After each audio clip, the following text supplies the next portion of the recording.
तो केंद्रीय वित्त मंत्री निर्मला सीतारमण आज अपना तीसरा बजट संसद में पेश करेंगी। आज पेश होने वाले बजट से देशवासियों की काफी उम्मीदें हैं। कोरोना संकट के दौर में हर किसी को अपने अपने सेक्टर में राहत की उम्मीद है।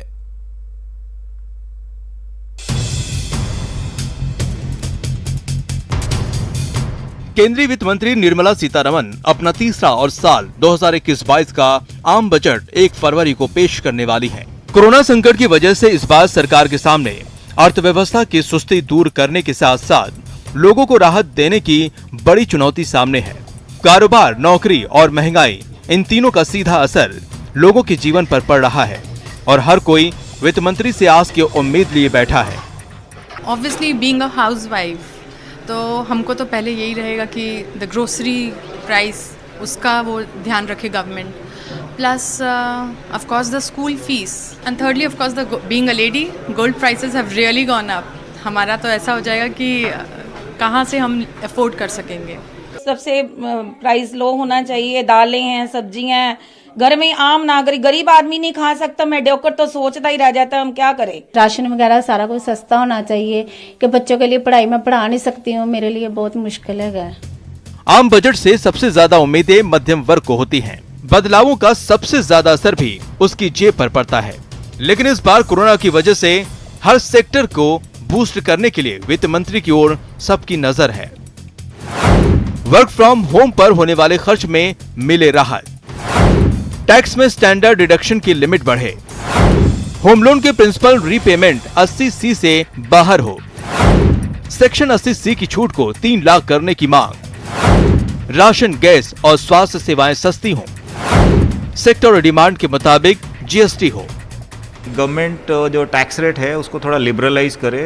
जो बीच में एक स्लैब हमारे 10% का था उसको वापस लाएगा तो उससे क्या होगा, जो टैक्स बेस है थोड़ा ब्रॉड हो जाएगा। GST के रैशनलाइज होना चाहिए क्योंकि हम लोग के स्पेयर पार्ट्स के ऊपर 28% टैक्स रेट है GST का, जो कि मेरे को नहीं लगता कि रैशनल है। आम आदमी चाहता है कि 2 टाइम की रोटी अच्छी मिले, कारोबार ठीक हो, घर बार अच्छी तरह चले, बच्चे को एजुकेशन अच्छी दूं ताकि आने वाला बच्चा हमारे देश का फ्यूचर है। कोरोना संकट की वजह से लोगों को इस बार वित्त मंत्री से सहूलियत वाले कदमों पर जोर है। लोग चाहते हैं कि हर हाथ काम और हर घर सेहतमंद थाली को सरकार इस बार के बजट में सुनिश्चित करे। Bureau report, news 18 network. तो वित्त मंत्री निर्मला सीतारमण आज आम बजट पेश करने वाली हैं। आम बजट का असर आमो खास सब पर होता है, लेकिन इसका सबसे ज्यादा असर किचन पर होता है। लिहाजा पटना की महिलाएं चाहती हैं कि बजट से उनके किचन का जायका ना बिगड़े, ना तो दाल की चटक कम हो और ना ही चाय की मिठास। पटना की महिलाएं चाहती हैं कि सरकार टैक्स का बोझ भी कम करे और विकास की रफ्तार को भी बरकरार रखने वाला बजट पेश करे। पटना की महिलाओं से बात की न्यूज़ 18 संवाददाता आनंद अमृतराज ने। आम बजट आने वाला है, जाहिर सी बात है महिला वित्त मंत्री हैं तो देश की महिलाओं की नज़र भी इस बार बजट पे बेहद टिकी हुई है और जाहिर सी बात है कोरोना काल के बाद ये बजट पेश हो रहा है तो महिलाओं की इच्छा है कि इस बार ऐसा बजट हो जो उनके किचन पे भार कम करे। देखिए हम एक किचन में है, एक परिवार के साथ किचन में है और कुछ बन भी रहा है। पहले जान ही लेते हैं क्या बन रहा है मैम। अभी तो फिलहाल दाल बन रही है।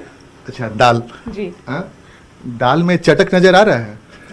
महंगाई के कारण थोड़ा चटक कम हो गया है, पर हम सरकार से हम लोग यही चाहेंगे और यही उम्मीद है कि आने वाले बजट में हम जैसी गृहिणियों के लिए दाल, LPG, काफ़ी सारी ऐसी चीज़ें हैं क्योंकि कोरोना की मार अभी हम झेल के उभरे भी नहीं हैं, तो हम चाहेंगे जो हमारा ये रीबूट हो रहा है तो अच्छा, कंप्यूटर की भाषा में रीबूट नहीं। जी बिल्कुल, अभी हम रीबूट कर रहे हैं तो हम चाहेंगे कि इस रीबूट में हमारा कुछ ये बजट पे जो किचन का बजट है उस पर ध्यान दिया जाए और LPG की दामें कम होंगी तो दाल में चटक आ जाएगी। नहीं जी बिल्कुल बिल्कुल। मैं पल्लवी जी क्या चाहती हैं आप अपने इस बार के बजट में अपने महिला वित्त मंत्री से क्या चाहती हैं? वो भी महिला हैं। जी, महिलाओं के लिए ऐसे भी समाज में सब कुछ बहुत लिमिटेड है।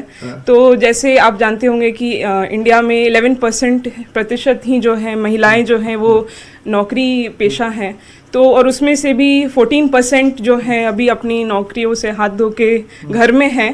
तो अगर दाल चलाते रहिए ऐसे दाल। जी बिल्कुल। तो घर पे हैं तो अभी क्या है कि घर पे खाने पे सबसे ज़्यादा हमारा इन्वेस्टमेंट होता है, तो अगर वही चीज़ महंगी हो जाएगी तो हम अपना घर किचन एक पावर हाउस होता है सबके लिए, चाहे वो हमारे बच्चे हों चाहे बुजुर्ग हों, तो पावर हाउस को थोड़ा रिचार्ज करने के लिए एफिशिएंट बैटरी दी जाए ताकि जी उससे हम अपना घर चला सकें। बिल्कुल, आपने तो बहुत कुछ कह दिया है।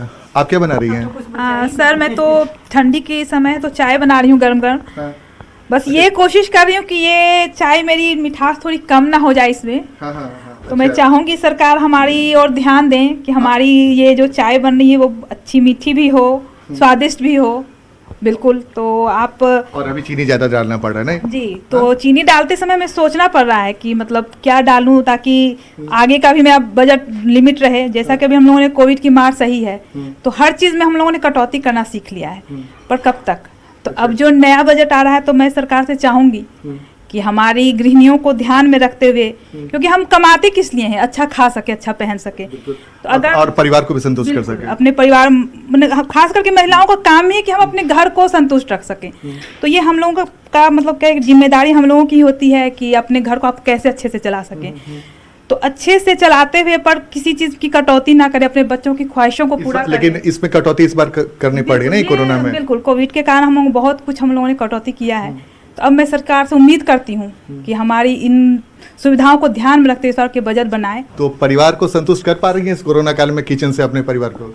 नहीं, सरकार को चाहिए थोड़ा टैक्स कम कर दे। अच्छा, आप वर्किंग है? नहीं, आप वर्किंग लेडी हैं? हाँ। अच्छा, तो आप चाहती हैं कि टैक्स हाँ, टैक्स कम हो जाए, क्योंकि जमा पैसे में भी सरकार टैक्स ले लेती है। अच्छा। तो फिर उसको हम जमा क्यों करें? तो थोड़ा टैक्स कम दे, थोड़ा रिबेट दे, तो हम लोग उस पैसे से कुछ किचन का भी काम ये कर सके। और अरहर दाल बहुत महंगी हो गई है, तो उसको थोड़ा सा कम कर दे। किसान को पैसा दे, लेकिन इसमें थोड़ा सा सरकार टैक्स कम करके थोड़ा रिबेट कर दे। हाँ, थोड़ा रिबेट कर। आपका नाम क्या हुआ? मेरा नाम रीना सिंह है। मीना जी, आप क्या चाहती हैं कि इस बार बजट क्या और महिलाओं को क्या कुछ मिले? महिलाओं को सहूलियत मिले और बजट थोड़ा कम मिले। और मेरे घर का है कि मेरे हस्बैंड रिटायर कर गए हैं, तो और मैं बहुत बड़े फैमिली से बिलोंग करती हूँ। आप क्या चाहती हैं कि इस बार बजट क्या और महिलाओं को क्या कुछ मिले? महिलाओं को सहूलियत मिले और बजट थोड़ा कम मिले। और मेरे घर का है कि मेरे हस्बैंड रिटायर कर गए हैं, तो और मैं बहुत बड़े फैमिली से बिलोंग करती हूँ। मेरे ऊपर बहुत ज़्यादा वजन है, तो मैं सोचती हूँ कि जितना से जितना, और मेरे मिस्टर का जो भी मिला रिटायरमेंट का भी पैसा, उससे भी सरकार ने टैक्स ले लिए।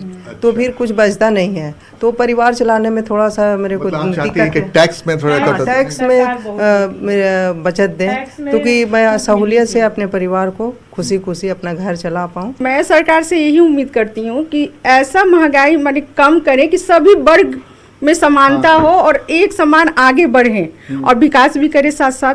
और जब सभी माने एक समान रहेगा तभी तो विकास होगे, मिडिल हाई चाहे लो जो भी हैं। बताइए, कल्पना नारायण ने कितनी अच्छी बात कह दी कि महंगाई भी कम कर दें, टैक्स भी कम हो, और महंगाई अगर कम हो जाए लेकिन देश का विकास होते रहे, ये महत्वपूर्ण बात है। तो देश की वित्त मंत्री से पटना की महिलाओं का यही मांग है कि आप कुछ महंगाई कम करें, ऐसी व्यवस्था करें। बजट में खासकर जो टैक्स है उसमें कमी लाएं, खासकर महिलाओं की जो वर्किंग लेडी है उनके डिमांड है।